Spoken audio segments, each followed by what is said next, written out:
送去风月楼。不要啊，姐姐，求你不要！还不带下去，别让张妈妈等久了。我不要进去了，不要！放开我，我不去，放手！姐姐，求你！谁是你姐姐？一个落魄乞丐，不过是看你有几分姿色，捡你回来自然是要卖了换银子的。哼，你该感谢老娘把你带回来，去风月楼比当街要饭强多了。给我封住他的嘴，拖下去。一团粗布死死堵住季月宁的嘴，没想到一切都是假的，都是假的。突然，季月宁猛地挣脱束缚，狠狠朝柱子撞去，身子沿着柱子缓缓倒下。柱子死了！废物，一个小妮子都看不好，要你们有何用？还不赶紧丢去乱葬岗！白瞎养了1个月，气死我了！晦气东西，还不赶紧去！是。他们把季月宁套进麻袋，扔在山后的乱葬岗，便回去复命了。卯时，太阳升起，阳光照进这腐臭阴冷的地方。这些冰冷的尸体受到阳光的佛照，一道强烈的金光直射乱葬岗。那团麻袋里的人动了动，随即撕拉一声，一个满脸血渍的女子从麻袋里钻了出来。这是哪儿？地府？不太像啊。此时她肚子咕噜作响，难不成堕入恶鬼道了？她捏着手指想起个卦，一段记忆猛地灌入她脑中。青楼、乞丐、家人、姐姐、苍天呀！他这是穿越了吗？从片段记忆中，他得知这身子叫季月宁，他叫季灵，难不成他们有什么渊源吗？刚起身要走，一堆幽魂像追逐弓一样围在他身边，看见这些灵魂一直缠着自己，季灵盘腿坐了下来，念着太上救苦经，为这些亡魂超度。然而不远处大树下站着2名男子，他们把刚才这一切都尽收眼底。王爷，咱们来乱葬岗做什么？边境战争结束3月有余，朝廷赈粮赈款款项早已下发，你说为何还有这么多的难民？王爷，您这是要查？不该查吗？2人看了一会儿，离开了乱葬岗。季灵超度结束后刚起身，一个魂魄依旧站他身旁，未曾离开。沟通了一阵后才明白，原来这身体是他的。于是季灵直接把季月宁的魂魄先收了。季灵忍着饥饿，拖着狼狈的身子下山。当他走到街道上时，他才敢确信自己是穿越了，而不是堕入恶鬼道。操你大爷的！他颓丧地叹了口气，捂着肚子走到一处巷子。他洗了把脸，又喝了几口水，心中的怒火不断燃烧。季灵心里已经盘算着无数种活下去的办法，但此刻青天白日的，他也只能拿这个破碗先去讨饭。就在季灵要生出邪念时，他看到了一位衣着金贵的男子。公子，给点吧。萧敬晨和霍成一看，这不是乱葬岗爬出来的那个女人，要饭要得这么理直气壮。萧敬晨扔完铜钱，抬脚正要走。公子留步。怎么，你还嫌少啊？公子面色苍白，气息微弱，清气都快延到印堂了，只怕命不久矣。放肆，一派胡言！何出此言？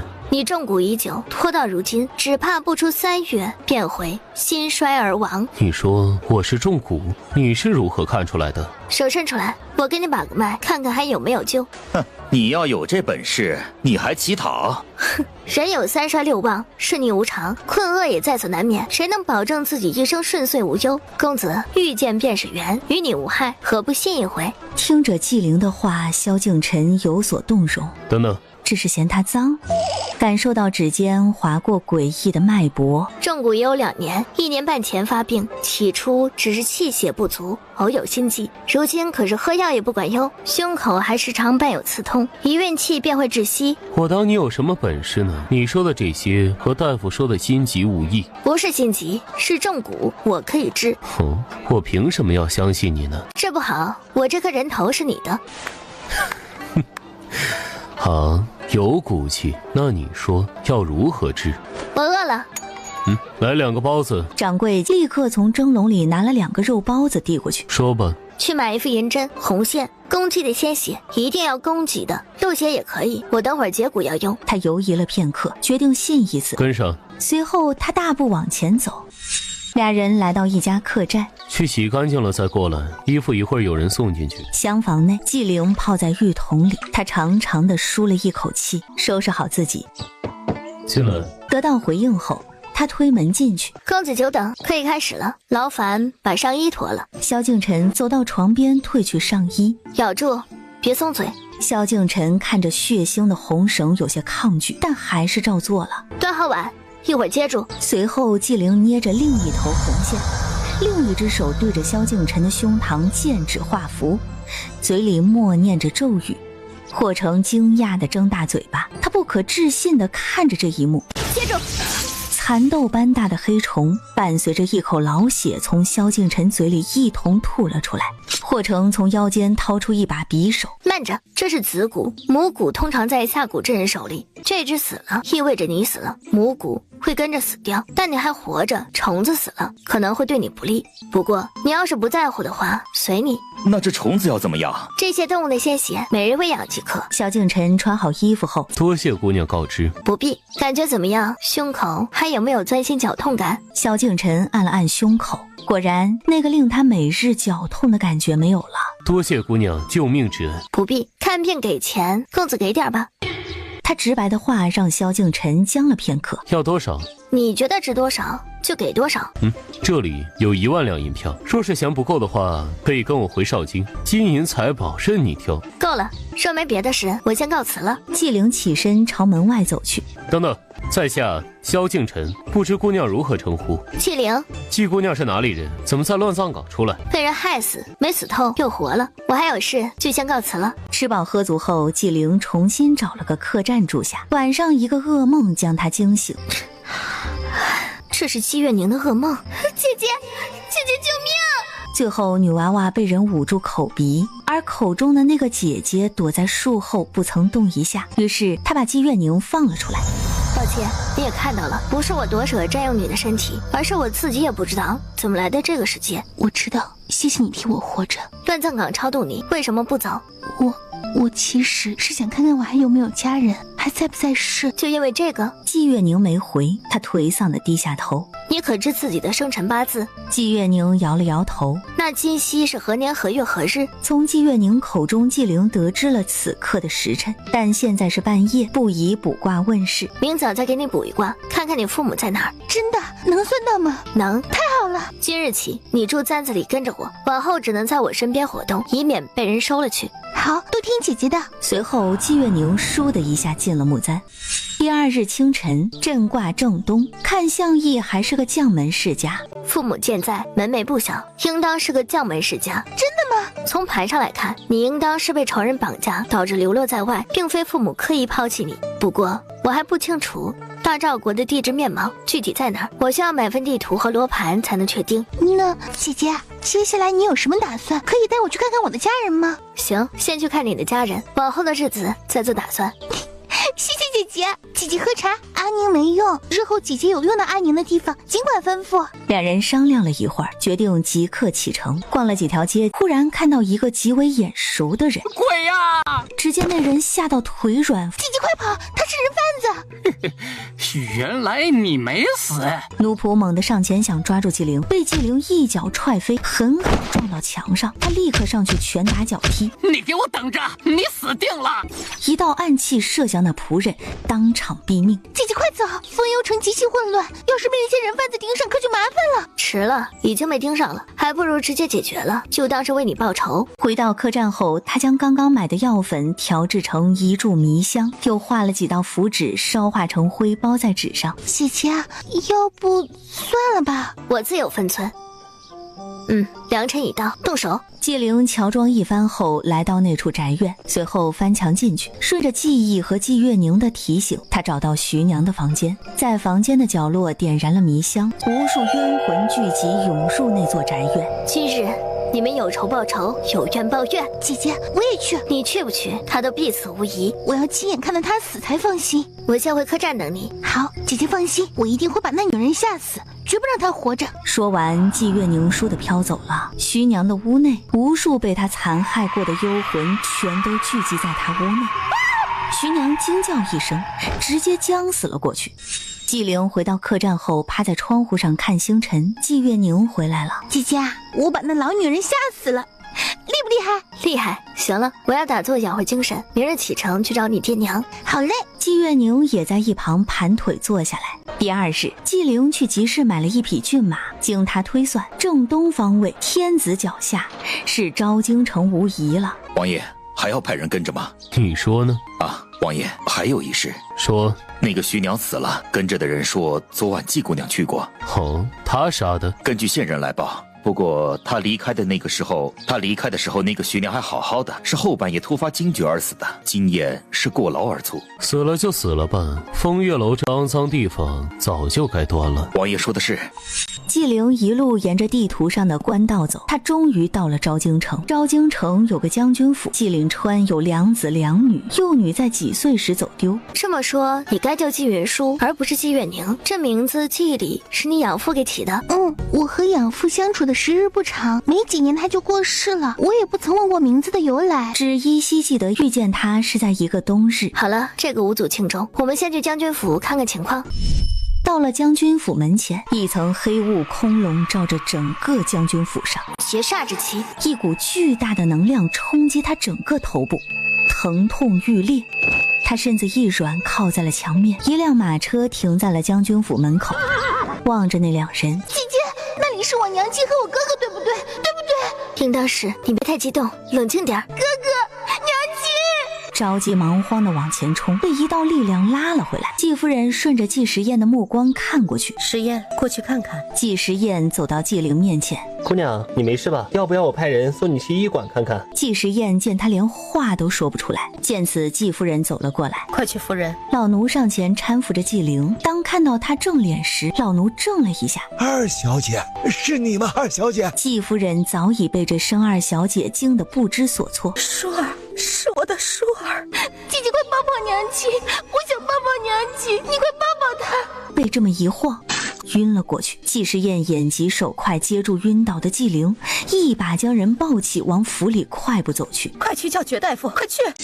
怎么样了？夫人放心，身子无碍，只是头部受了伤，又受了刺激，气血攻心，这才晕了。我开几副药调理便可。季夫人握着纪灵的手，方离院门外。大小姐，好消息啊！大老远的就听到你的叫喊声，没规矩。说说看，是什么好消息？田园传来消息，找到二小姐了，人现在在夫人屋里呢。二小姐。季婉堂不可置信。对啊，不信您去看看。季婉堂倏然腾起身，朝门外大步走去。娘，我听说找到妹妹了，是真的吗？便一直盯着床上躺着的人。是你妹妹，快去叫人收拾一下她的院子。娘，确认了吗？真的是云舒吗？是她，我不会认错的。确实和娘很像，但是娘，单凭这个是不是草率了些？不会错的。云舒一出生，右耳垂便少了一点，她两边的耳朵不一样，这是天生。我对比过了，和小时候一样，不会错的。娘，这个会不会是巧合？婉堂，难道你不希望她是你妹妹？娘，我不是这个意思，我只是怕认错人，那岂不是让人家误会了？我不会认错，她手臂上还有你大哥小时候弄到的伤疤，没有那么巧合，她就是我女儿。季云舒就算回来了又如何？她只需认真待嫁，不出差错便会顺利的嫁进东宫。娘，我刚刚也是出于担忧才口不择言，您别往心里去，我这就去准备，再给妹妹挑些衣裳首饰。傻孩子，娘怎么会怪你呢？只是你妹妹流落在外多年，定受了许多苦，你们做哥哥姐姐的以后要多照顾些。堂儿明白，堂儿这就去给妹妹收拾院子。季夫人满眼柔光地看着季婉堂离去。这时季灵醒了。舒儿，你醒了，还有没有哪里不舒服啊？季灵对着突如其来的温暖有些不适应。多谢夫人照顾，我也无碍。云舒，我是你娘，你不记得了吗？他偷偷地瞥向一旁的季月宁，决定先把季月宁收回了簪子，生怕他一会儿又闹出什么事。季将军在哪儿？你爹你爹和你大哥不在，已经命人差他们回来了。你饿不饿呀？来，先吃点东西。季夫人挽着他手臂来到桌前坐下，他拿起桌上的桂花糕尝了一下，甜而不腻。下人来报，将军回来了。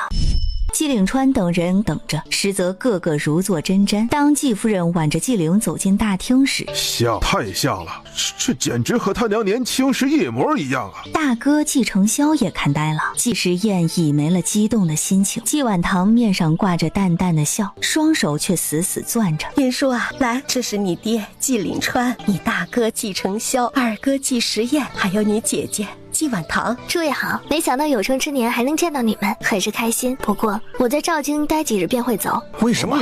不瞒各位，我四处游历散漫惯了，说是让我在闺中做一个待嫁的贵女，我做不来。云舒啊，我们不会逼你嫁人的。如果你有了心仪的人，你跟娘说，娘给你做主，我们绝不会逼你嫁给不喜欢的人。你放心，我向你保证，没人能逼你，你大可安心住下。小妹如果不放心，我用军功给你换一道圣旨，以后你婚嫁全凭自己做主，如何？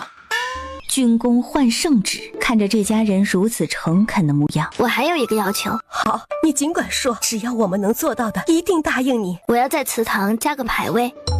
几人面面相觑，这是为何？你们答应我就留下，不答应就算了。就这样的人，他方才还在担心什么？妹妹，祠堂供牌位可不是小事，不知道这些年你在外面经历了什么，但祠堂可不是谁的灵牌都能供的。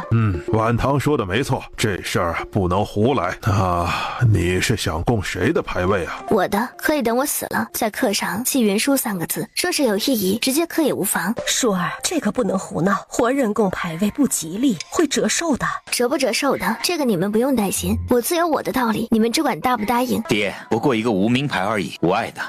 那这事儿可以答应你，还有什么别的要求吗？我现在的名字叫纪灵，今后就叫这个纪云舒这个名字，以后不用了。好，都依你，你喜欢用现在的名字就用这个，灵儿也好听，娘喜欢。谢谢夫人。谢谢娘，还有你爹。纪灵看向这位正义凛然的大将军，爹，我呢？大哥、二哥，这个二哥也不错。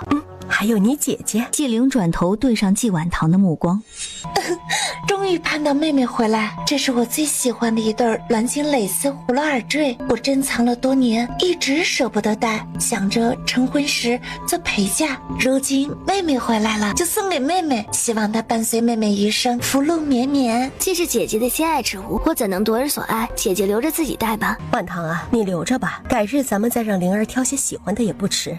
对呀，我都还没来得及给妹妹准备礼物呢。小妹，改日到你大哥那儿，喜欢什么随便拿。谢谢大哥。哥哥都这么说了，我做姐姐的更加不能吝啬。妹妹别和姐姐客气，这也是我的一点心意，你一定得收下。那就收下吧，都是一家人，你姐姐从不缺这些，不用见外。那就谢过姐姐了。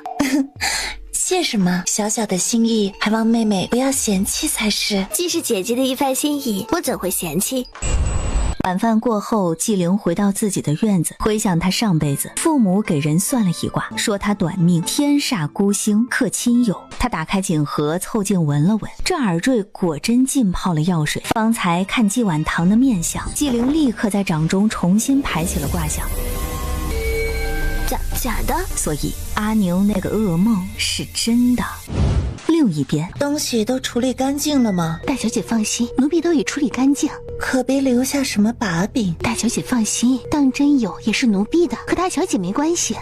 下去吧。是。他实在想不明白大小姐为什么要害二小姐。次日，纪灵起早去了祠堂，纪灵把纪元宁唤了出来。该认祖归宗了，今后得改口叫你纪云舒了。多谢姐姐的帮忙，云舒无以为报，下辈子再报答姐姐。好了，客套话就不用说了，先拜拜祖宗。两人一同跪在蒲团上拜了3拜。姐姐，那我走了。不急，先待着，等时间到了，我亲自送你。方才他上香的时候，发现纪云舒还有机缘。姐姐是要帮我挑个吉时吗？天机不可泄露。好吧，姐姐定是要帮我寻个好日子，然后投个好人家，下辈子平安顺遂，衣食无忧。往后除了在将军府，没我叫唤你别出来。赵京人多眼杂，不乏能人异士，要是被别有用心之人发现，对你、对我、对将军府都不好。姐姐把我放在将军府不就好了？有道理。纪灵回到青竹院，他拔下头上的发簪，放在床头的匣子里。备马车，我出门一趟。二小姐，这是要去哪儿啊？若是城中逛逛，不如叫上大小姐。您在这城中不熟，叫你备马车就去备马车，话这么多做甚？纪灵在昭京城的繁华街道逛了逛。啊，这是昭京城颇有名气的饰品铺，许多公子贵女都爱来逛。小姐，咱们也进去看看吧。他的直觉在这会遇到一个人，于是迈脚走了进去。一位身着浅蓝色衣裳的女子引起了他的注意，另一位衣着华丽的贵女经过，碰到了展架上的玉镯，他们二人便为此争论了起来。不用争论了，我亲眼见到是这位小姐走过时碰到的。你胡说，竟敢冤枉我！你知道我是谁吗？我不管你是谁，我说的是实话。转头神色泰然地盯着赵梦婷看。我乃相府嫡女，你可知污蔑我的下场是什么？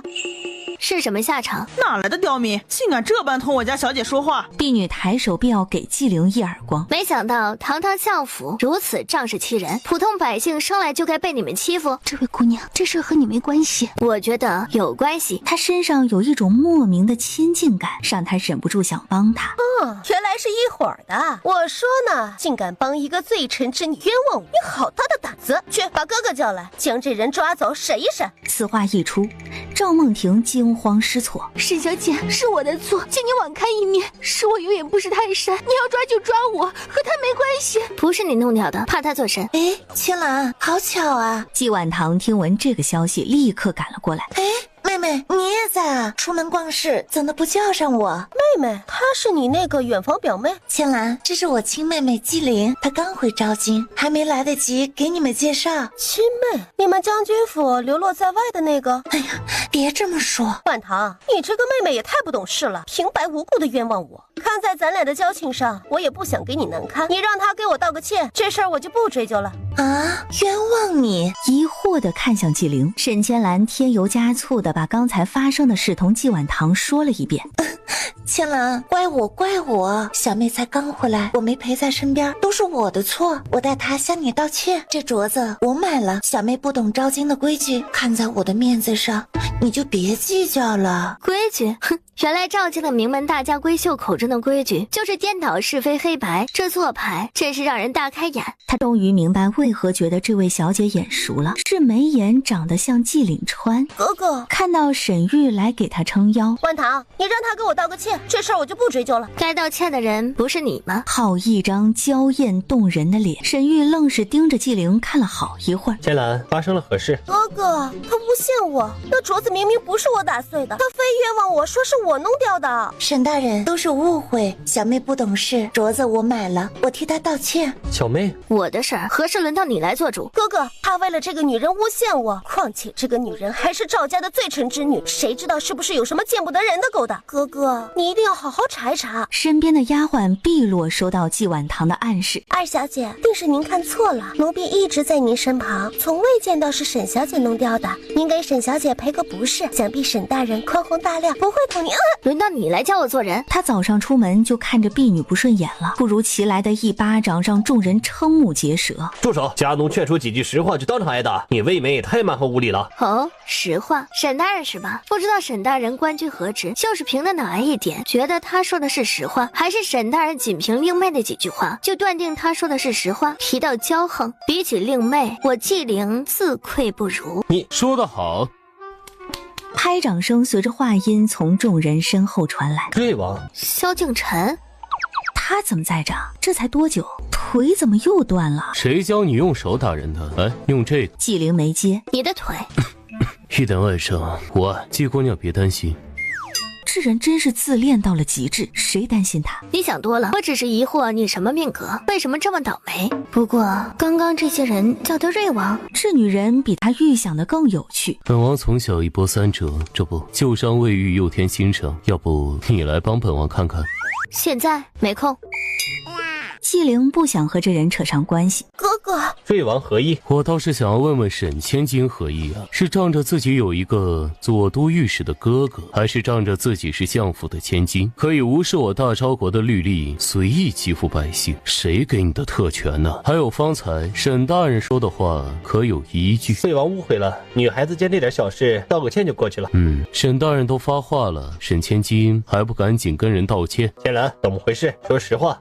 我走过去的时候，那镯子就掉下来了。当时他就站在那里，我怎么知道是不是他故意弄掉了冤枉我？我又没看清那镯子是怎么掉下来的。沈千金言之有理，为了沈千金的名誉，本王可以替你封锁整个琳琅阁，寻找更多的目击证人。单凭季小姐这个证人，看来还不足以服众。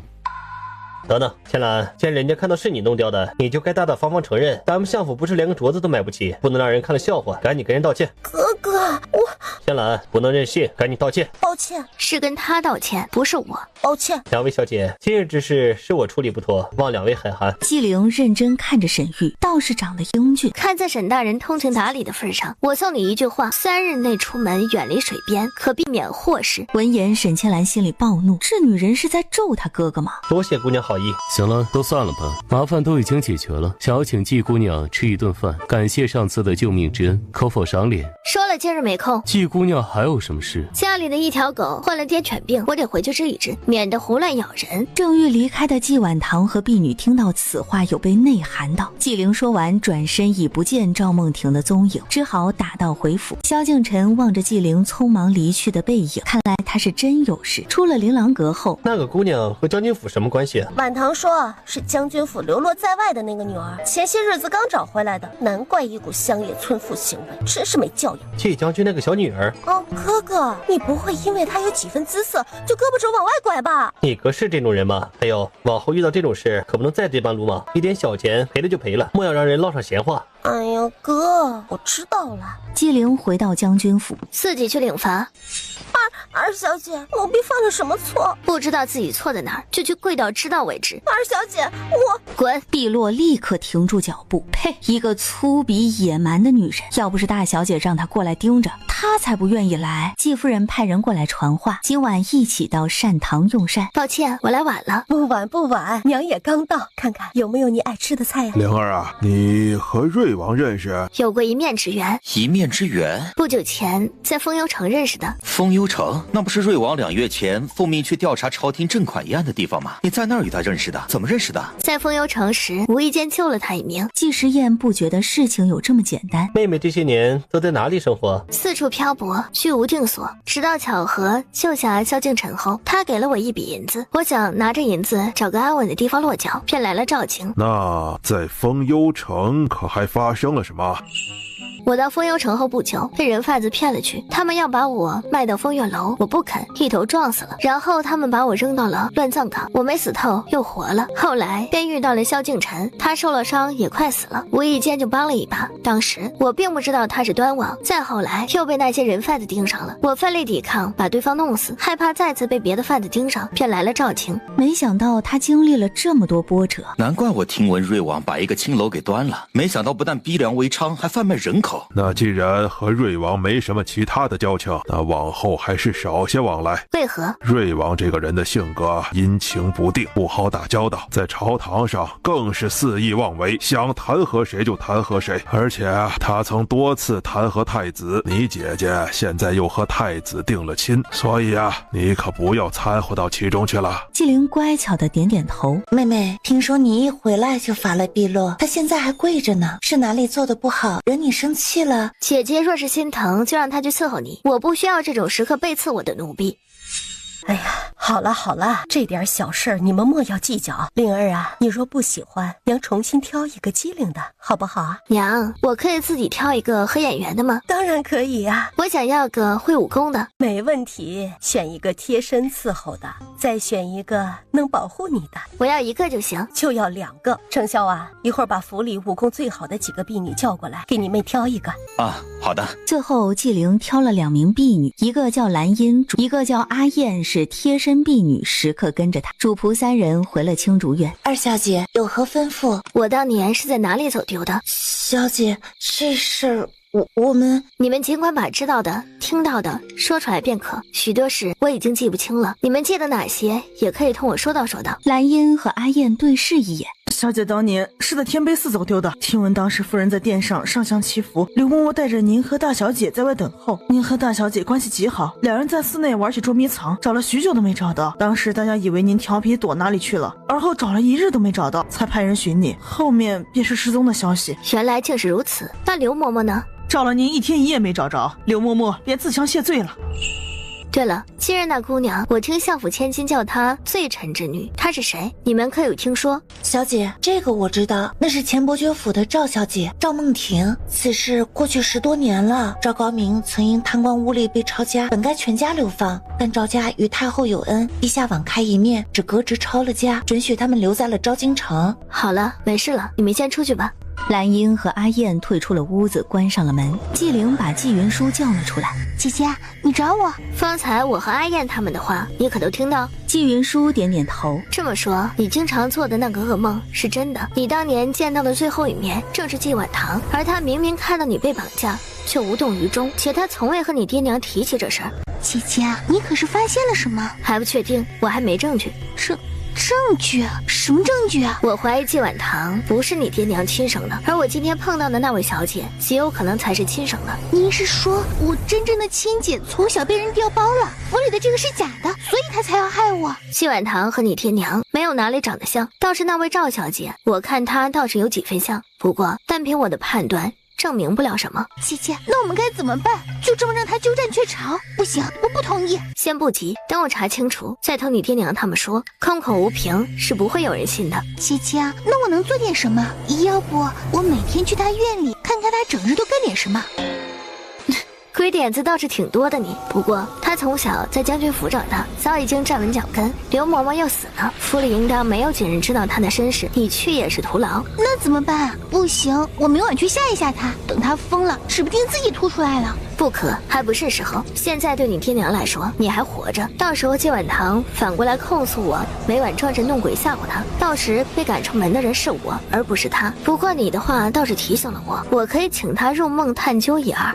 怎么请？入梦需要他的八字，这2日我打听打听，你就不用管了，睡觉。入梦也未必能寻得什么真相，还要看对方是否愿意全盘托出。纪云舒只好回了簪子。翌日一早，兰英为纪灵梳妆。兰英，你可知姐姐的生辰是什么时候？大小姐的生辰还远着呢，在腊月初8。你可知她几时生的？是辰时。大小姐每年的生辰办得可热闹了，小姐要是想送生辰礼物的话，还早。那倒是。早膳过后，纪灵依旧习惯打坐。这时纪夫人来了。娘，灵儿，近日你二哥休沐，去你二哥那里学学字画怎么样？好呀。他还愁着怎么和这些哥哥们拉近关系。随后两人一同前往纪时宴的院子。时宴，以后灵儿的学业就交由你负责了。娘不求她成为一个才女，但愿她能知书达理便够了。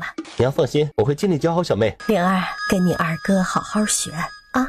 我定好好学，不辜负您的期望。好，那娘就不打扰你们了。纪夫人满意的退出了书房。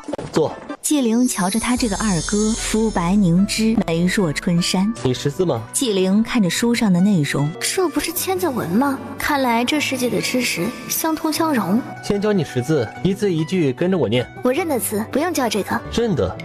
随即纪灵照着书上的内容念了几页，纪时宴这才相信他。既然识字，那咱们开始练字。都说字如其人，小妹必须练就一手好字，才不失了这清雅绝尘的容貌。纪灵被夸得有些害羞。先照着上面的字写。纪灵拿着笔下意识地默写了一大段。纪时宴在一旁很吃惊，这哪是没学过的样子？妹妹这一手好字可是有人教过。纪灵脑海里闪过一些画面，直接编造道：养父曾教过我识的一些字，这字题是我之前流浪时在庙里遇到一位守庙老者，他临走前给了我几本书，还传了我一些道法，没多久也先试了。之后我日日看着书上的字，无聊时便用木棍在地上照着写，久而久之便学会了。妹妹那几本书可否借我看看？书都烧没了，如今都记在脑子里。二哥若是对这个感兴趣，日后我写下来再拿给你看。小妹，不带你这样的，勾起二哥的好奇心。又不说今日有空你现在就写，二哥不要求你今日全部写完，先写一部分我瞧一瞧。纪灵脑海里飞速思索着哪个方面的知识简短又能单独拿出来写成一本书的。对了，有一本的内容较为简短，我现在就可以写给二哥看。写在这本子上。半个时辰后，这本卜卦用的。纪灵点头。那送你的。送我的？二哥，我现在就想看，不介意吧？无妨，看吧。二哥，这些当真全送给我？小妹当真喜欢的话，赶紧用它们把剩下的书写下来。二哥好奇，莫让二哥等久了。他这是吃人嘴短，拿人手短。二哥放心，等我写完了，第一时间拿给你看。等他回去慢慢编。二哥，姐姐是从小便和太子有婚约吗？倒不是，他们两人情投意合。皇上前2年册封太子后不久，太子求皇上为他们赐婚。不过他们两人婚期将至，还好你能赶上。哦，是什么时候？还有3个月，府里已经在准备了。只不过你刚回来，还没来得及和你说。那我回来的还真是时候。这正是纪灵一直在纪时宴这里同他谈天论地，殊不知将军府找回小女儿的事已传遍整个昭京城，谣传纪灵是个蛮不讲理、不知礼数的悍妇。纪婉堂听闻这个消息，顿时觉得大快人心，看来日后要对付纪灵，少不了沈千兰的帮助。隔天，纪灵打听了一些赵梦婷的情况，便随着阿燕来到一处偏僻的宅院。小姐，这便是赵家宅院了，看样子也不算完全落魄。阿燕正想上去敲门，咱们是过来打探情况，不是来拜访的。范强，我以为您是来看望赵姑娘的。阿燕一跃便跳上了屋顶，看到赵梦婷正在柴房干活，她又回到墙角复命。小姐，赵姑娘在劈柴。劈柴？去看看。纪灵借几个力已经上了墙头。我家小姐会功夫。你怎么还没劈完？今晚的饭是不是不想吃了？锦衣绣袄，一点也不像个落魄户的人家。不盯着你就想偷懒是不是？赶紧给我劈完，劈完去洗衣裳，再偷懒，今晚没你的饭。娘，我没有偷懒，我马上就劈完了。这一声娘把纪灵和阿燕都惊住了。赶紧的，我最近腰可疼了，干完活赶紧过来给我按摩。是。纪灵看不下去了，倏地的一下，2片树叶划过赵母的脸。哪来的妖风？见鬼了这是！赵母骂骂咧咧地走出柴院，赵梦婷也四处张望。今日哪来这么大的风？纪灵和阿燕回到了马车。你去帮我查一下赵梦婷的生辰，越快越好。是。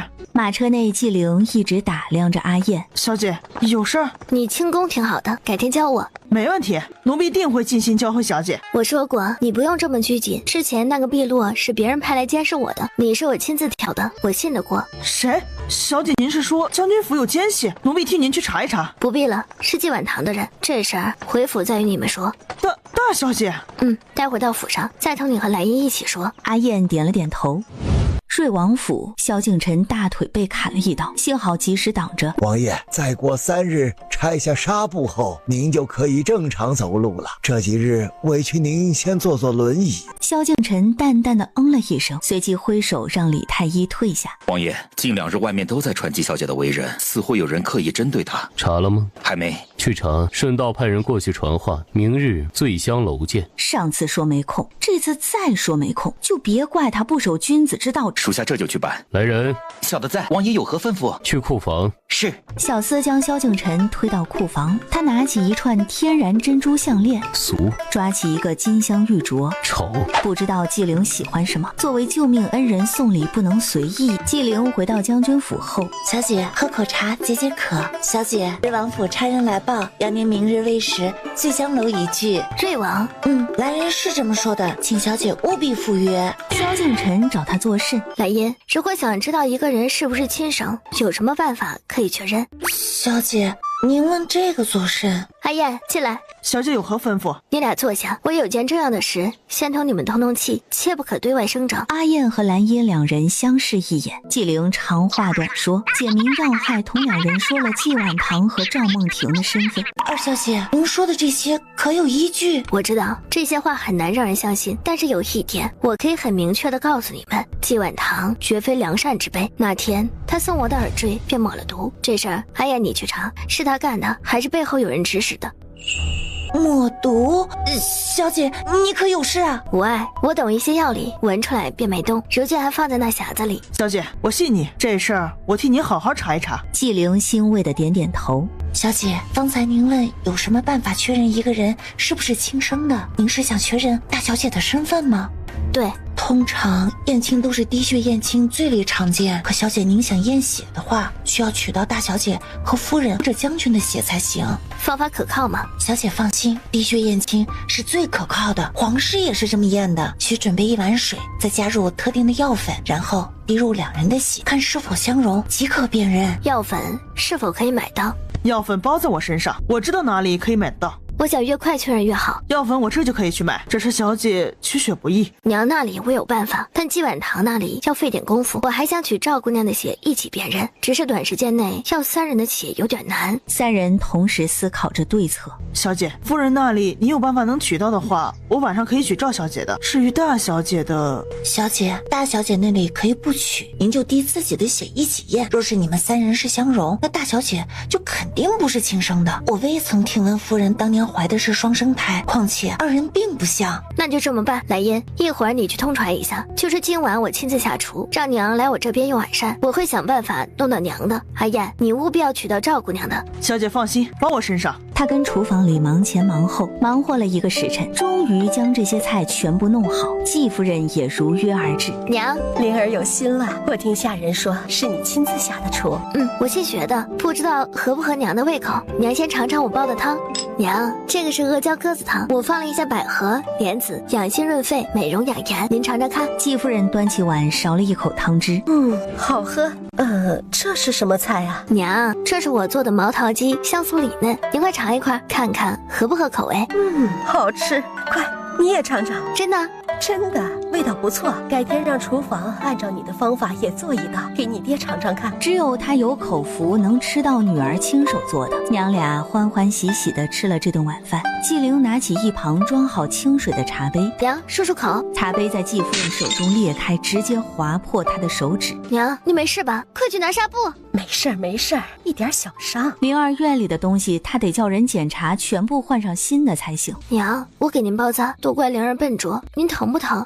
一点点小伤无碍的，这哪能怪你啊，傻丫头，是杯子不中用了。回头啊，我叫人将你院子里这些都换上新的。谢谢娘。季灵心疼地为他娘包扎伤口。另一边，他到赵宅时夜幕已黑，赵梦婷的房中还亮着灯。他趴在房顶掀起瓦片一看，赵梦婷正在用膳。这都吃的什么东西？馒头、白粥、咸菜。他往屋内吹了迷烟，用银针扎破赵梦婷手背上的血脉，接了一点血后便快速离开，到了将军府门口，并轻功飞跃回青竹院。这一幕恰巧被刚回来的季岭川看到，他内心很好奇他能有什么事。季岭川直接跟了上去。小姐取到了。进屋说。季岭川则选了另一条路跟了过来。季灵和阿燕根本没发现取什么东西这么紧迫，他们到底在密谋着什么？小姐，这是赵小姐的血，夫人的您可有取到？拿到了。我夫人的血，还有哪个赵小姐的？他们想干什么呀？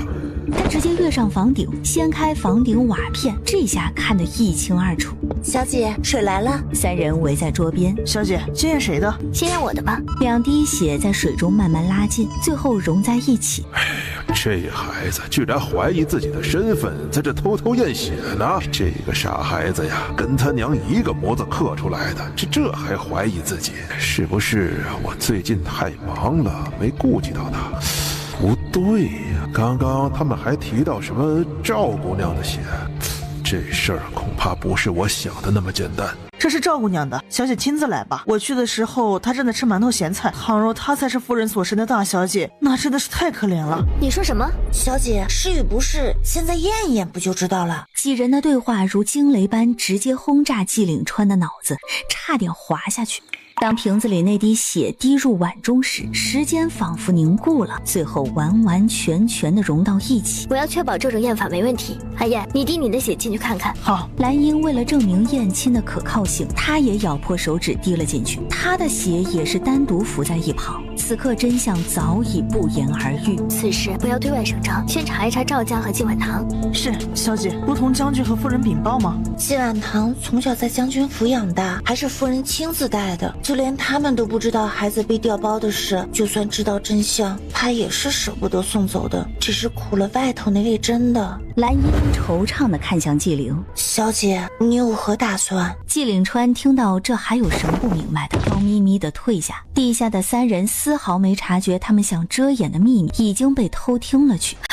如若真的是这样，那季婉堂的身世必须挑个合适的时机公之于众。小姐，那咱们得抓紧时间，季婉堂婚期快到了，如果让她以将军府的嫡女身份嫁给太子，那往后您再想揭穿她就很难了。我记得我被人贩子抓走时，我看到了他，但他却一声不吭，以至于时间久了，我以为是我噩梦做多了臆想的，看来这事很可能也与他有关。这么说，大小姐她从小就知道自己的真实身份，是她帮那些人掩人耳目绑走您的。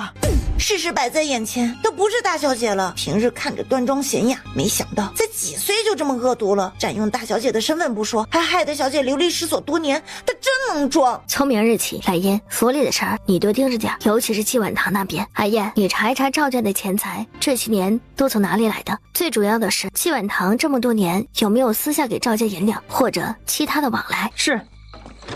季凛川回到房中后，此事他得叫老大老二过来好好商量，暂时先不让孩子他娘知道。季承霄和季时宴收到老父亲的消息，说有天大的事相商，两人立马赶了过来。爹，到底什么事儿啊？昨晚呢，看到灵儿的婢女火急火燎的，老子以为她出什么事儿呢，就跟了上去，结果他们是偷偷取了你娘的血在验亲。季承霄和季时宴两人一惊，爹，小妹不是亲生的吗？要不咱们重新验一验呢？哎呀，不是灵儿，是婉堂。婉堂不是亲生的。这怎么可能呢？而他们口中的那个赵姑娘才是亲生的，这事儿他好像早有预料，莫不是亲自撞见，我也还被蒙在鼓里呢。季时宴顿时联想到那日季灵在他书房总是有意无意问的一些话。爹，可信吗？要不咱们自己再验一验呢？你想验便验，但是别再去折腾你娘了。还有这事儿还没调查清楚之前，先别让你娘知道，我怕她受不住。俩人自然明白其中的道理。还有，近日你们可有发现灵儿有什么异常啊？小妹知道婉堂的婚事后，当时她到回来的正是时候，我那时还以为她指的是赶上婉堂成婚的事，没想到她竟话里有话。那依你这么说，她是回了将军府之后才知道婉堂不是亲生的，她才回来几日啊？这到底是从哪儿得知这件事儿的？可能是小妹会算卦看相，那日我本想教她识字练字，她不仅全会，甚至写得比我还好。后来她说她曾经遇到一位老者，是那老者教她的。对于那人，她不愿意多说，是真是假我也不知。我猜她定是在外头拜了一位高人为师，不愿透露。从她的言语以及写给我的那本书中来看，她绝不是白纸一张的天真小姑娘。绝没有这么简单，她失踪了这么多年，不偏不倚在这个时候回府，而且这一回府便发现了这么大的秘密，不可能全是巧合。况且她似乎没有要告诉咱们的打算呢。我没发现什么异常。盯着点灵儿没查清楚之前不宜打草惊蛇，别让他干出什么过火的事儿来。还有你去查一查那个赵姑娘现在是谁家的孩子。季承霄点头应声，心里却在想，他要想办法拿到季婉堂的血重新验一验。你呢，在府中多和灵儿走动走动，有什么异常及时过来禀报。是。季时宴两人领命地走了出去。季凛川洗漱后便前往季夫人的院子。夫君这么晚可是有事？哎呀，这手怎么弄伤了？近日灵儿亲自下厨，叫我过去陪她用膳，那碗呀不中用了，到我手上就碎了，一个小口子，不碍事的。什么碗啊？你不会被什么汤汁什么的烫着了吧？没有，别大惊小怪的，就一点点皮外伤。那就好。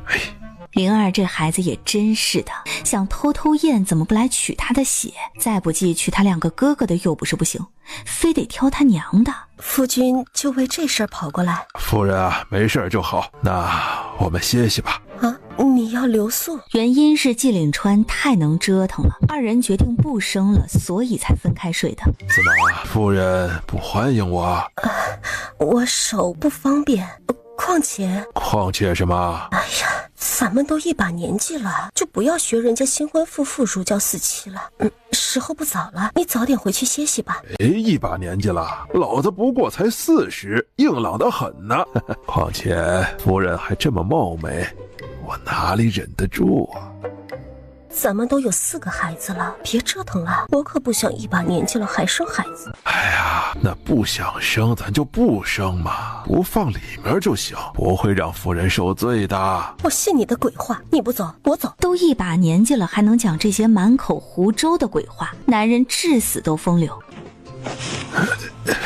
那夫人，你说说，你夫君我如今正值当年，血气未减，我不找你，我还能找谁啊？夫人这是想赶我出去找啊？你别嘴贫啊！我都说了手不方便，更何况这么晚了，你明日不是还要上朝？又用不到夫人的手，更不影响上朝。今夜的将军府与往常无异，可丞相府却不是那么安宁。沈玉面色苍白地躺在床上咳嗽。大人落水，寒邪入侵，肺气上逆，在下开几副驱寒回阳的汤药，便可痊愈了。多谢白大夫。大人客气了，此乃在下分内之事，愿大人早日康复。沈千兰端着一碗汤，步履匆匆地走了进来。哥，你没事吧？我听下人说你落水了，快喝点姜汤暖暖身子。谢谢兰儿，你哥哥没事，放宽心。说完，沈玉便一口灌下一碗姜汤。小心烫啊，吹着点儿。你哥哥又不是小孩子，烫不烫的我还能不知道？哼。丞相大人沈少元膝下只有一儿一女，所以兄妹二人手足情深。话说哥哥你怎么会溺水呢？你不是会水吗？这事说来蹊跷，和你三言两语是说不通的。要是没把季小姐的话当耳旁风，或许你哥就没这一遭了。好在有惊无险。哥，我就说是他诅咒你，你还不信？他就是个巫婆，以后你离他远点，和他这种人沾边会倒霉的。别胡说，人家是好意提醒，你怎么能把人说的那么坏？本来就是嘛，我说的是实话。他不咒哥哥，哥哥怎么会落水？铁定跟他有关系。好了，千兰，不可在背后胡乱编排别人。你这话若是让旁人听了去，免不了口舌是非。我这是在替你出气，你怎么还帮别人说话啊？谁才是你妹妹？你这出的哪门子气啊？况且这事和别人一点关系也没有，幸好这是在咱们自己府里。你要是在外头说这些话，你就是在给哥哥找麻烦。那哥哥好好休息吧，我明日再来看你。沈千兰窝着一肚子气出去，回到房中几乎是连夜写的请帖，她让下人明天一早就发出去。翌日一早，季婉堂便收到了沈千兰的邀帖，让她带纪灵去，无非就是想看纪灵出丑。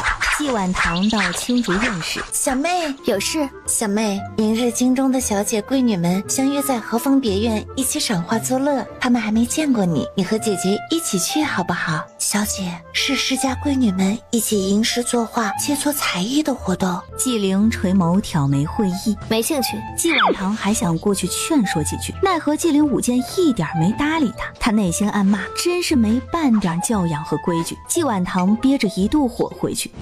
这一日，纪灵想到去看望亲姐的话，他要以什么理由去？到府门前刚好撞见要去参加雅集的季婉堂。妹妹这是要去哪儿？难怪他昨日不答应和自己一同去，拿着食盒要去看谁？莫不是和哪个男人在外面厮混？纪灵没搭理，继续往马车那边走。季婉堂快步追在纪灵身侧。妹妹，原来你不愿同我一道去，是另有他事啊？怎么不早点和姐姐说呢？你提着食盒是要去看望朋友吗？若是不嫌弃，姐姐陪你一起去如何？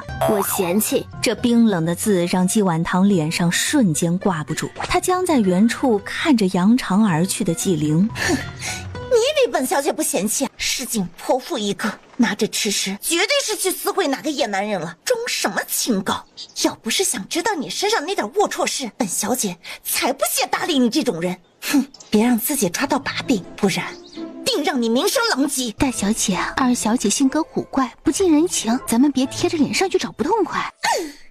真是气死我了！季婉堂上了另一辆马车，两个马车刚走不久，季承霄打听到纪灵刚出门，得知后立即追了上去。不久后，马车停在一处宽敞的大树下，季承霄带着疑惑一路尾随。这熟门熟路的，这两人是在干什么？私会？纪灵和阿燕翻进赵宅后，看到赵梦婷在洗衣裳，就在纪灵胡思乱想之际，小姐，有人！只见来人是一个公子哥，怒气冲冲，跨不到赵梦婷身旁。贱蹄子，是不是你故意戳烂我的衣袍？大哥，我没有，洗的时候是好的。好的，我穿上怎的就破了？明眼人看就是磨破的，害我今天被同僚嘲笑，说我们赵家落魄的只能捡破衣裳穿。你知不知道我多丢人？我脸面往哪儿搁？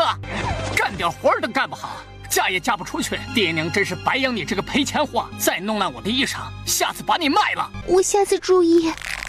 纪灵看得咬牙切齿，还不是时候，记住他，确认起，见一次揍一次。是，小姐。随后纪灵让阿燕给他放哨，他直接跳了下去。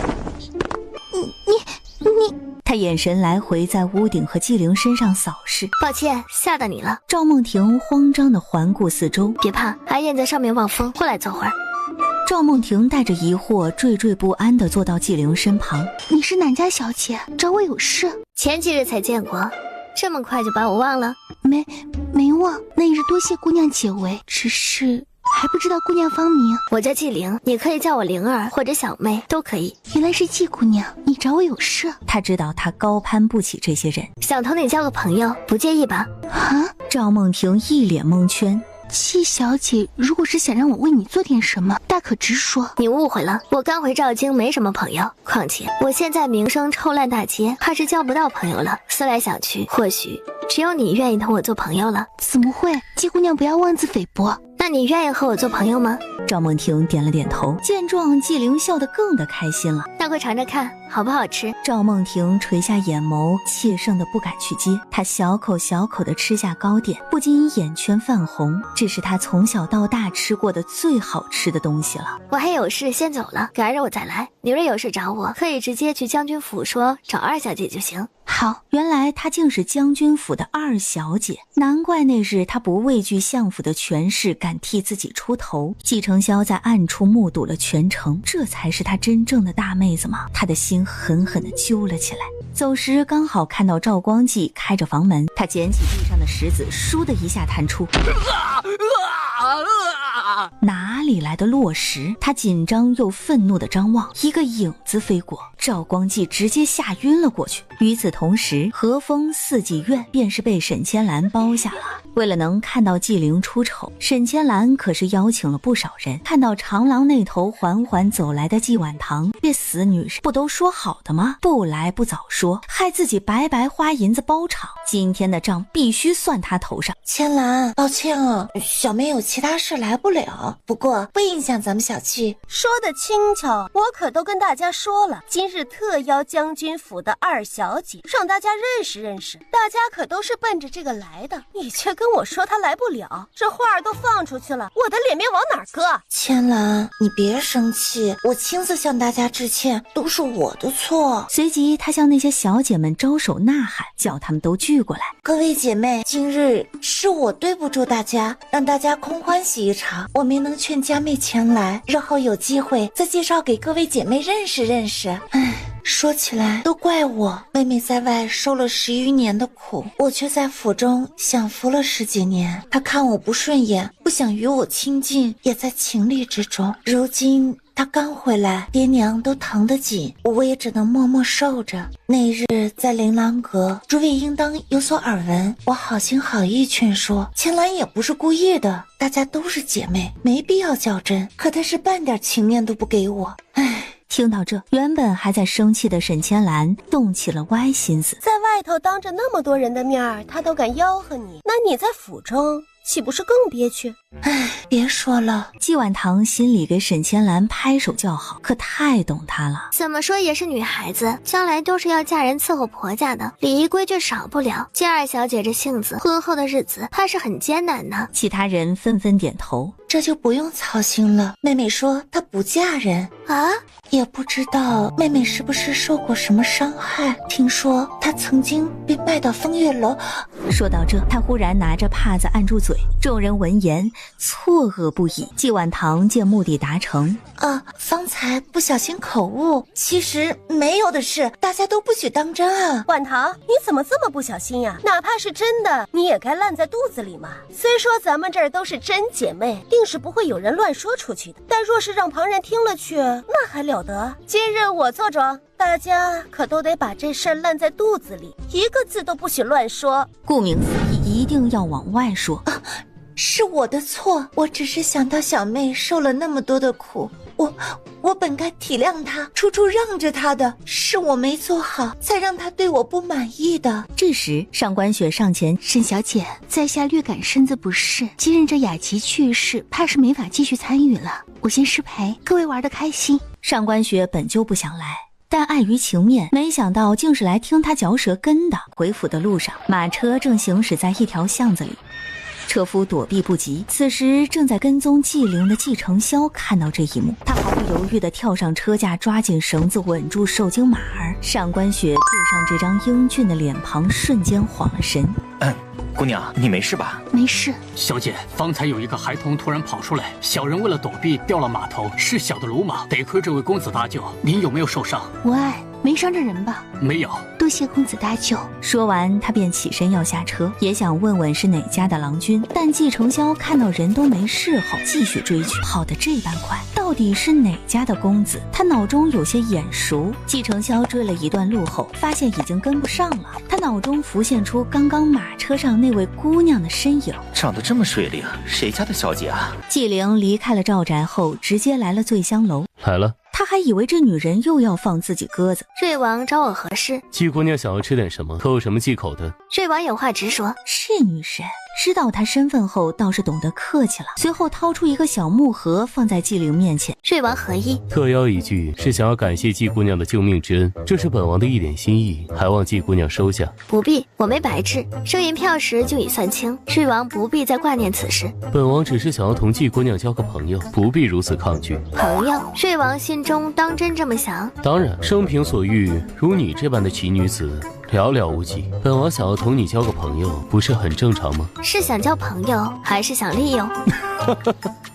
不瞒季姑娘，在风幽城时，本王当时只是觉得姑娘走投无路，想要收你做手下。我给你一个庇护所，你为我办事，两全其美，你情我愿，这个不算是利用。不过今非昔比，季姑娘既是将军府的二小姐，本王又岂会存着小人之心接近姑娘？我这次是带着十足的诚意来和季姑娘交朋友的。季姑娘刚回赵京，单打独斗可不好施展手脚，你就不想要多个朋友吗？还是本王这种有权有势的朋友，我可以让季姑娘少走很多弯路。我有什么需要你帮的？没有吗？季姑娘方才是从赵家过来的吧？可不要和本王说你闲情雅致去那里看风水，那块地方可不是什么风水宝地。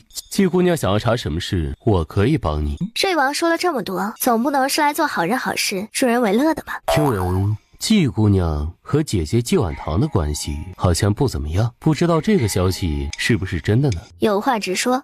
季姑娘这是默认了，所谓敌人的敌人就是朋友，不能搅黄太子这桩婚事，本王很乐意同你一起抬棍交势。瑞王所想之事不止这些吧？看来他和太子不对付的事是真的。自然，若是需要季姑娘帮忙的地方，还请季姑娘不吝相助。哼，那你恐怕要失望了，我从不许虚无缥缈的诺言。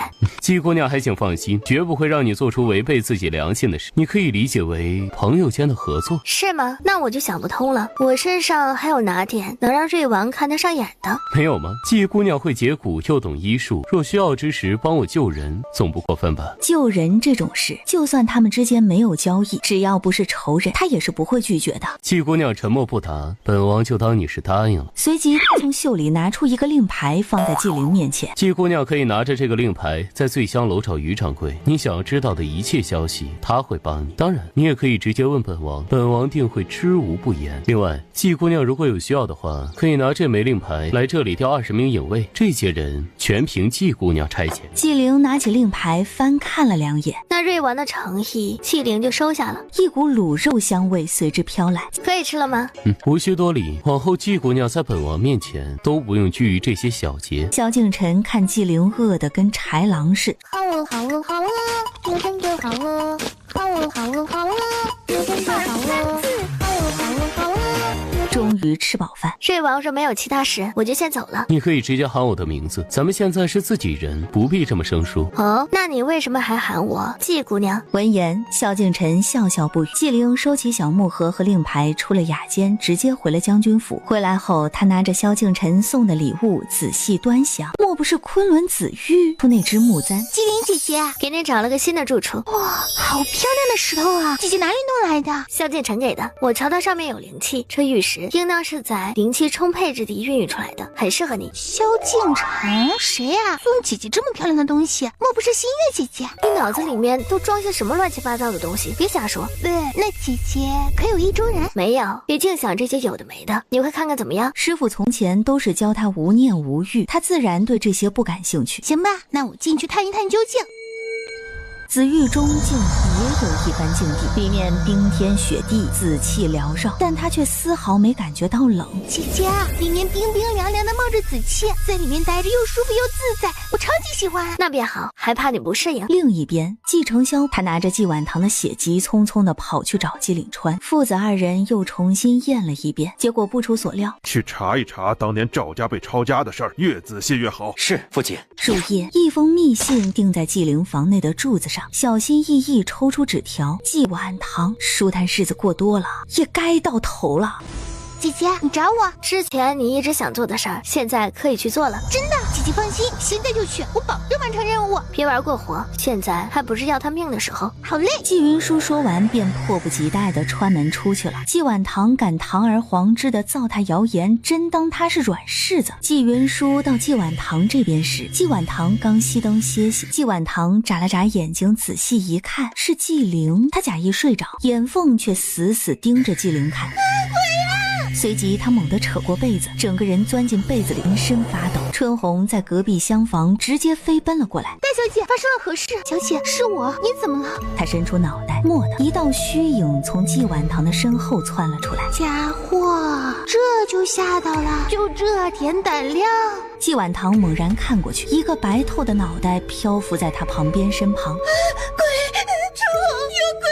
春红紧紧抱住季婉堂。小姐，哪里有鬼？奴婢怎么没看见？小姐是不是做噩梦了？奴婢今夜在这儿守着，您别怕。白透的虚影悠然自得地坐在他身后，直接连人带地摔滚在地。鬼呀！真的有鬼在床上。哪？奴婢没看见啊。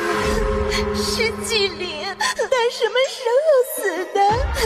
白日不还好好的，怎的死了没人来通知我？你才死了呢！你马上去死！你这个恶毒的女人，你为什么要害我？我要让你每晚做噩梦，夜夜梦魇，睡不着觉。你这个鸠占鹊巢的假货，后来的人生，你以为就能高枕无忧了吗？你做梦，你只会活在无尽的恐惧中。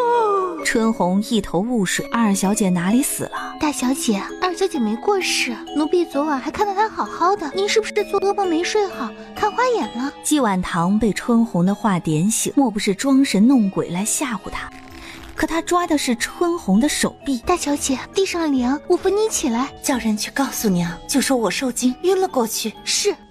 季云舒就匆匆穿门离开了。小姐，奴婢看见了，该不会真的是二小姐使什么手段装神弄鬼吧？还用你说？还不去叫人过去传话？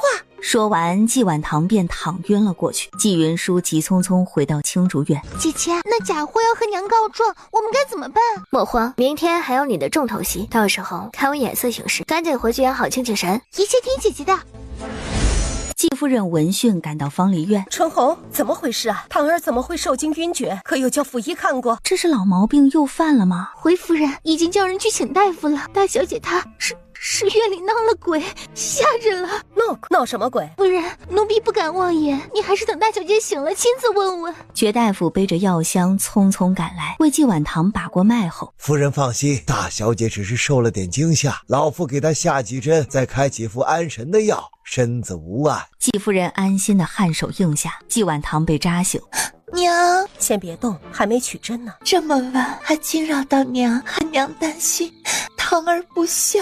傻孩子，说什么胡话呢？你是娘的宝贝女儿，娘不心疼你，心疼谁呀？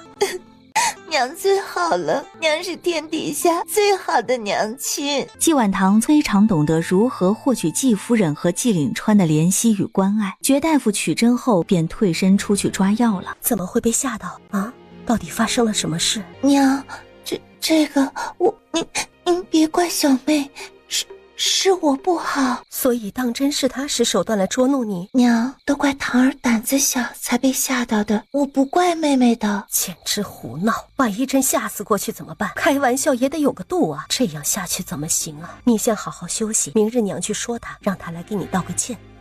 是他这段时间太纵容季灵了吗？第二日一早，季灵就被叫来了芳梨院，便瞧见季婉堂斜倚在榻边。娘，你找我？过来，还不快和你姐姐道歉？道什么歉？这时季承霄也进来了。这才知道昨晚发生的事。小妹，大哥一直以为你是个沉稳冷静的人，没曾想你竟这般不知轻重。昨晚的事，你赶紧向晚堂道歉，以后不许这般胡闹。他和父亲商量过了，晚堂是他们养大的，和赵家没半点关系，他是无辜的。昨晚什么事？一大早，先是娘又是大哥，都叫我道歉。何事要我道歉？娘，大哥，妹妹还小，之前顽皮，你们别……他话没说完，面前突然惊现一个倒挂的头颅。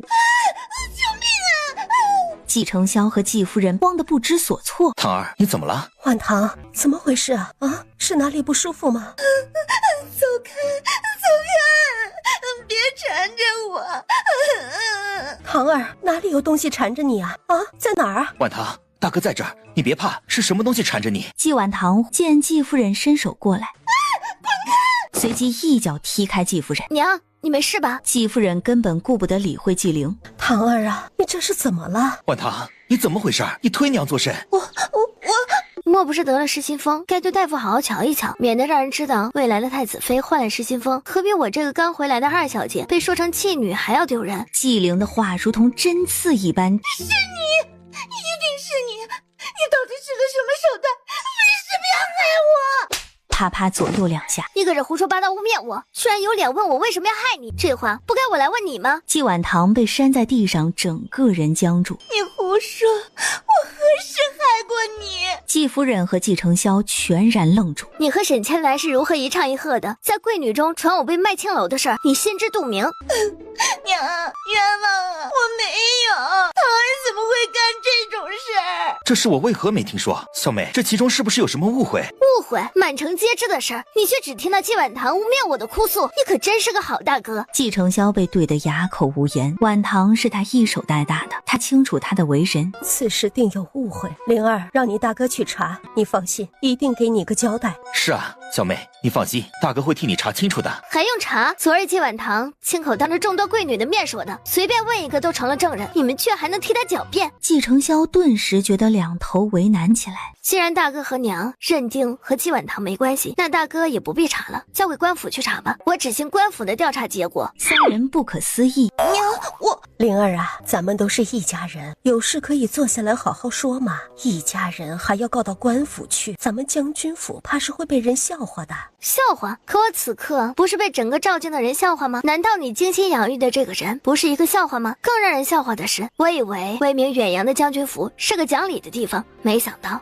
竟偏颇的这般无礼。或许是我走错门，不该与你们相认。小妹，你怎么能这么说呢？我们只是还没听说这件事，待查清楚了，一定会给你一个交代的。他居然说自己是个笑话，季灵一定知道些什么。晚堂，到底怎么回事？你如实说。娘，我没有啊。我想起来了，昨日千兰邀我带着小妹一起去和他们认识一番，可小妹不愿同我前去。众人问起小妹的遭遇，我也是极为心疼的紧。说着说着，不小心提到小妹险些被卖到风月楼的事。当时我只觉得妹妹真的太苦太惨了，我真的没想到他们会这样造谣，真的太过分了。娘，我真不是故意的，您是看着堂儿长大的，堂儿是断不会做出这种事的。灵儿，你看，你姐姐也不是故意的，这事儿就让你大哥去平息，让姐姐给你赔礼道歉，好不好？晚堂，快和妹妹道个歉。小妹，此事是姐姐口不择言，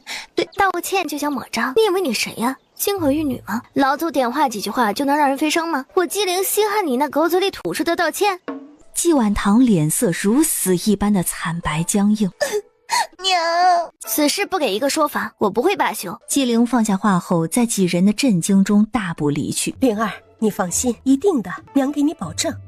娘，大哥，你们要相信晚堂，堂儿真的不是有意的。一旁的春红见气氛偏向了季灵，夫人，大小姐最近总是吃不好睡不好，这几日晚上总是做噩梦，大小姐定是碰到邪祟了，才会误会二小姐。二小姐的谣言真的和大小姐没关系，奴婢都可以作证。晚堂，娘信你，昨晚的事是咱们误会灵儿了，现在外面还在传她的谣言，她只是一时生气，你呀也别太自责，晚上等你爹回来，让他去说和说和，没事的。这几日你也睡不好，精神欠佳，待会儿收拾一下，娘陪你去寺庙求个福，驱邪。谢谢娘。娘，那我先告辞了，外面的事我会好好查一查谁散播的，孩儿会妥善处理，您放心。大哥，无论结果如何，你一定要相信我，是有人想要挑拨我们姐妹俩，唐儿是无辜的。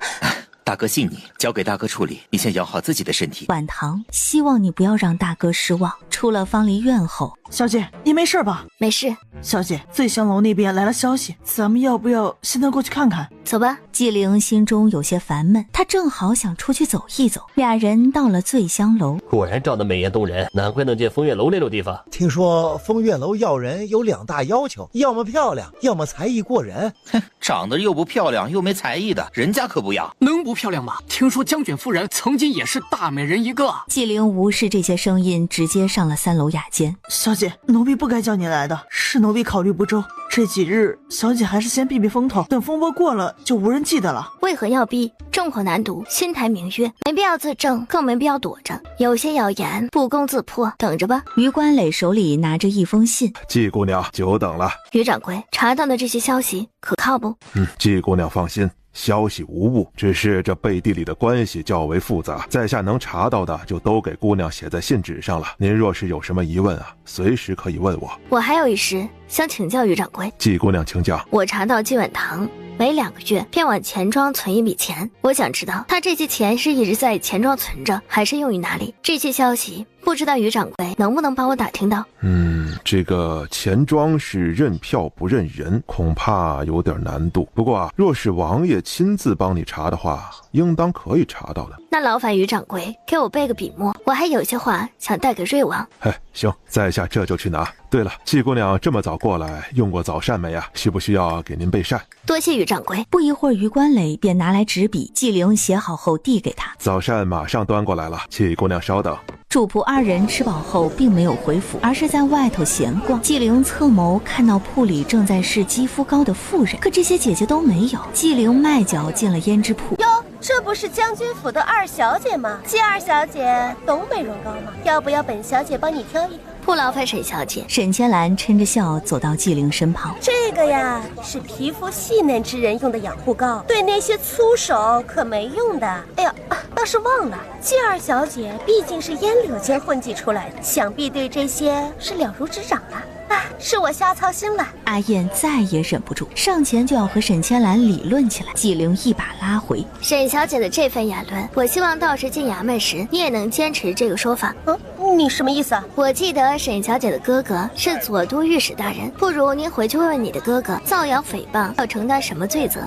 还有这一次我可不会接受私底下的任何道歉哦。纪灵放下养容膏，脸上扬笑而去。什么意思？他不和自己争论起来，不行，他得赶紧回去找哥哥商量。出了胭脂铺，小姐真的要告吗？当然，不过不是现在。既然他们喜欢到处宣扬，那就等着，传播的越大，罪责越大。不急，我都可以忍受。小迷到时候挨罚时，他们也是能够忍受的。闻言，阿燕得意地笑了笑。对了，小姐，养容膏不买了吗？要不咱们去下一家吧？不去胭脂铺了，去药铺。小姐，您是哪里不舒服吗？不是，我方才发现胭脂铺的养容膏和我用的都差不多，只起到水润的作用。想给姐姐改善肌肤，确实不太行。您是想给大小姐调理身子？想要皮肤白皙细腻，还得内外结合加针灸。我知道一个养容的方子，1个月左右就可以焕颜、容光焕发。不过我已经许久没有调制了，得先去药铺看看药材是否齐全。没问题的话，我这几天先试试效果，到时给姐姐调一个。真的假的？不信，到时你自己试试就知道了。闻言，阿燕乐呵呵地笑了2声。另一边，季夫人带着季晚堂来到天悲寺。夫人今日还是来祈福的吗？小师傅，空无大师可在。法师在偏殿，我带夫人过去。那有劳小师傅带路。小和尚带着2人来到偏殿，坐在蒲团上的法师手持佛珠，缓缓起身。大师，小妇有礼了。季晚堂也默默跟着扶了一礼。夫人今日找老衲可是有事啊？大师，小女近日频繁做噩梦，还看到一些不干净的东西，小妇想求大师赐福，给小女驱邪护身。可是身旁这位正是。阿弥陀佛，冤冤相缠，皆有己身，行善积德，方可破解。大师何意？施主既然来了，便是缘分。这道辟邪符，施主贴身佩戴，晚上便可安眠。多谢大师。老衲有一言赠与施主。大师请讲。眼前所有已是最好，贪则忧，善则安。这位施主，过去种种已是逆天改命，务求过甚，知足且常乐呀。季婉堂表情瞬间凝固，多谢大师提点。季夫人一头雾水。大师，小女子家中还有一位妹妹，我想给她也求一道护身符。施主有这份善心，老衲自然愿意相赠。他转身拿了一道红色福袋递给季婉堂。两人出了偏殿后，季婉堂主动提出去给季承霄问一问姻缘，季夫人便随他去了。青竹院三人捣鼓了一下午，才研磨好药材。小姐，真的没问题吗？奴婢皮糙肉厚的，要不让奴婢先替您试一试，万一……是啊，小姐，还是让咱们先试一试。没问题，您再用。放心，我用过，没问题的。季灵在脸上涂满玉肌膏后，她起身走到斜榻上，闭眼躺下。1刻钟后叫我。好的，小姐。望着季灵脸上那层浆糊般的玉肌膏，时辰一点点挪过。小姐，时辰到了。她起身走到铜镜前，慢条斯理地撕下凝固后的玉肌膏。怎么样？兰英和阿燕凑近仔细看了看，比早晨那会儿看起来要清爽净白许多。你摸摸看，是不是与从前不同？哇，真的，光滑细腻了许多。小姐，我看看。怎样？没骗你们吧？小姐坚持用，相信很快能看到明显的改变。方才做了这么多，你们2人自个拿一些去用，如果有什么不适的，一定要和我说。小姐，这不好吧？怕烂脸？那就等我用一阵子，你们再用吧。